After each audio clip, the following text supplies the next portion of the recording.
Today, I'm gonna go over 5 ways to increase your testosterone or boost your testosterone naturally. So, make sure you stick around to get each and every one of those tips. First off, why does everyone even care about testosterone? Having low testosterone can create a lot of unwanted symptoms, like low libido, low energy, difficulty concentrating, and losing muscle mass. So, not only does it cause these really frustrating symptoms, it can also be a risk factor for other really scary things like heart disease, metabolic syndrome, which includes diabetes and hypertension, osteoporosis, and even all-cause mortality or death. So, making sure that your testosterone levels are optimal is really important. Number 1, lose weight. Yeah, easy to say. Why does it even matter?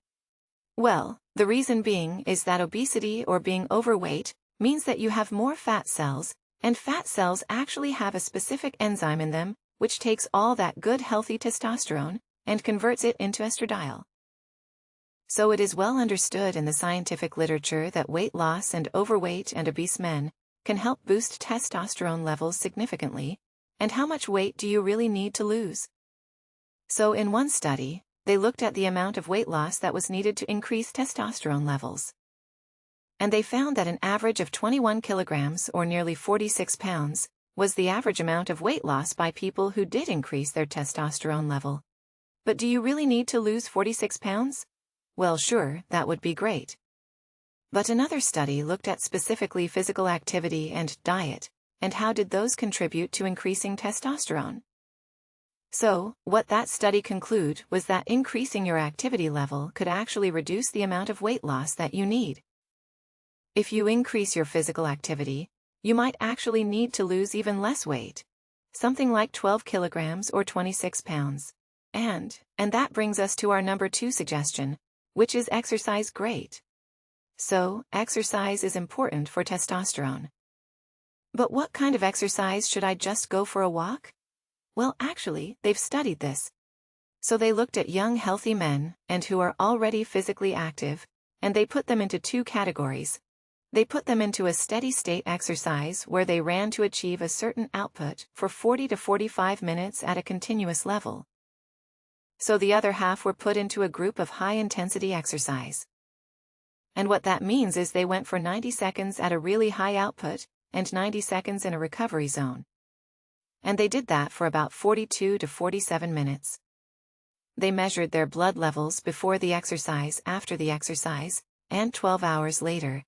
And they found that those who did the high-intensity interval training did actually increase their testosterone levels significantly more than those who did steady training. However, after 12 hours, they found that this highness, the interval training, actually had a lower testosterone level. And they've hypothesized that they're actually using that testosterone to help recover during that time. So yes, there may be some benefit to doing high-intensity interval exercise, rather than just going for a walk or going on a steady-state exercise. So my take-home is do some high-intensity interval training for a short burst of time, and that will increase your testosterone level and be easier to really do on a regular basis. So, while exercise is super important for boosting your testosterone, you can't lose weight without going to diet, which is our number 3 recommendation: diet. What kind of diet should you actually eat? So there's lots of claims to testosterone boosting foods, and certainly there are foods that might be better to help boost your testosterone. But how much do you need to eat to make a real impact? It's hard to say. So what I tell all my patients is avoid processed foods, eat natural foods and fruits and vegetables that you find at the supermarket in the produce aisle. While I was researching testosterone for this video, I actually found an interesting study on the keto diet and testosterone. So if you're interested in learning more about that, please comment below, or if you've heard of a certain testosterone booster in your diet, let me know, so I can comment on the data behind it. But I want to tell you this very recent study that just came out in 2020. They looked at the National Health and Examination Survey, or NHANE study, which is a nationally done study looking at people all over the country in the United States, and getting a lot of information about their diet, their activity level, and blood and urine samples, to obtain data that can be used to find correlations between certain things. And so what this group did was they looked at the dietary type of men and their testosterone levels. What they found was that men who restricted fat in their diet were likely to have a lower testosterone level than those who didn't restrict fat in their diet. So, does that mean you should eat fatty foods? Well, I don't know yet.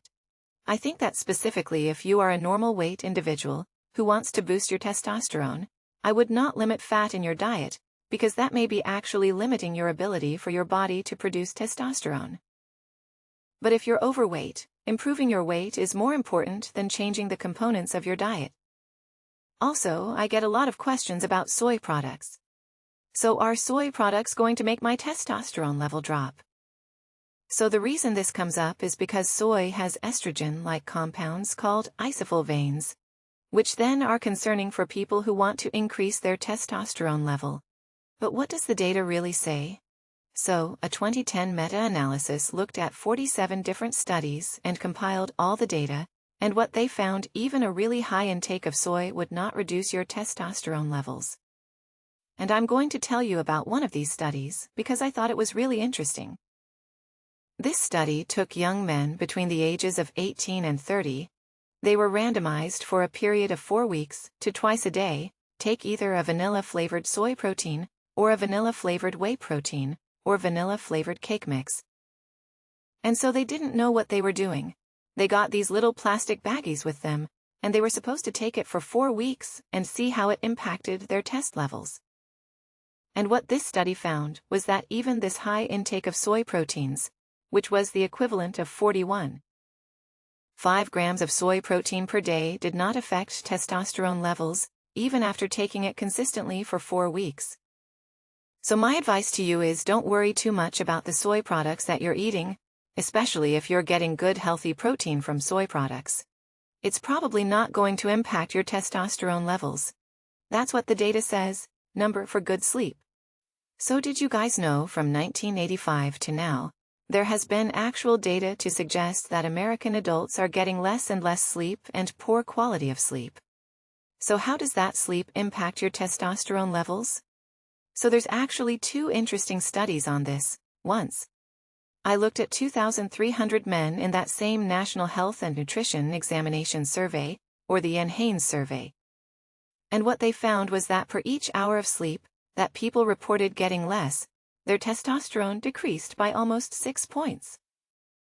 Another study looked at 10 healthy men, and what they did was they had them sleep for 3 days over 8 hours, and then after that, they slept for 8 days, and they were required to sleep for only 5 hours, and they measured their daytime testosterone levels. And what they found was that they decreased their testosterone levels by 15%, and where they get this idea of sleeping for 5 hours. Well, actually they found that this is the exact sleeping pattern or sleep restriction of 15% of the working adult population. So sleep is super important. More recent data has suggested that it might be related to the time when you wake up. So there may be some circadian rhythm association.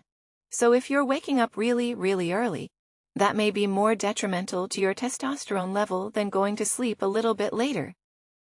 So bottom line, get better sleep and sleep for longer periods of time. So try to reduce sleep interruptions, avoid looking at your phone before bedtime, and try to really get into a bedtime routine, and go to sleep around the same time and wake up around the same time each and every day. And number 5, avoid endocrine disrupting chemicals. So endocrine disrupting chemicals are found throughout our environment due to pollution in certain cosmetics or consumable items as well as plastics. The most popular of these are called BPAs or bisphenol A. And how do these actually work to impact your testosterone levels? So they actually disrupt endocrine action, and testosterone is created through an endocrine process. So being exposed to endocrine disrupting chemicals can actually result in a number of problems. They've been found to be associated with not only low testosterone, but diabetes, obesity, learning problems, and even can another study looking at the NHANES database, looked at young adults, so young kids, and found out their level of BPA exposure by looking at the urinary concentration, and also correlated this with their testosterone level. And they found that in adolescent boys having a higher amount or higher exposure to BPAs was correlated with a lower testosterone level. So how can you avoid BPAs? Well, avoid using plastic containers, use alternatives like glass or metal or other things, and don't warm things up in plastic containers.